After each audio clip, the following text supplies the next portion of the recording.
Hi. For my public history post, I chose Colonial Williamsburg. I actually don't live that far from there, and it's a place that my family really does enjoy going to when we get a chance. Some facts about Colonial Williamsburg: it's approximately 173 acres, and while not all of the buildings are original, 88 of them still are. The other shops and homes that aren't original to Williamsburg have been reconstructed to their original states.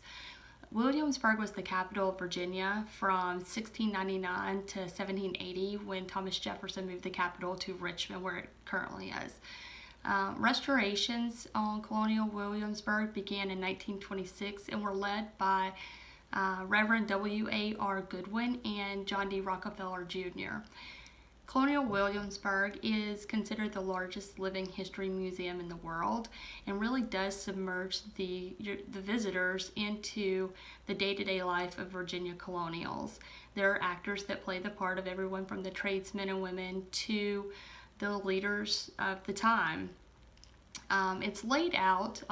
It's a fairly easy day to walk around, but at one end is the governor's palace, which is where the governor that was appointed by the king lived until our independence, until he left for Britain. And then it served as a home for the first two elected governors of Virginia. If you travel towards William and Mary College, you will come across the Village Green, and across from that is George White's house. And this is a significant building, because this is where Thomas Jefferson went to study law. If you continue again towards William and Mary College, you will then on your right see the Bruton Parish Church, which is where George Washington worshipped when he would come to Williamsburg, which was frequent. This church is an original building and still has regular Sunday services that's open to the community. So anyone who wants to go and worship at this church it can do that. To the east of town, you have the Capitol building.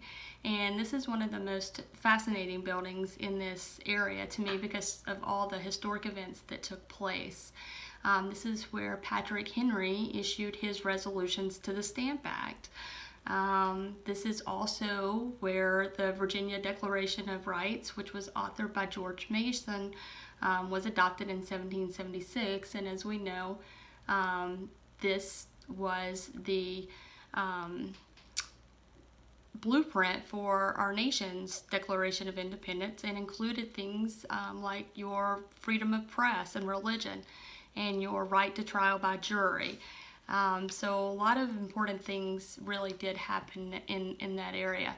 In addition to being able to explore all of these sites and see all of these people working these jobs that people really did during that time, Colonial Williamsburg also provides educational resources for teachers. There are workshops available where educators can go and learn ways to include this American history information in their classrooms. Colonial Williamsburg also has a resource library that provides materials that can be used in the classroom as well. If you have not visited Colonial Williamsburg, again, I highly recommend that you take your family there. And this time of year especially is really nice because they do decorate for the holidays, and it's really something to enjoy.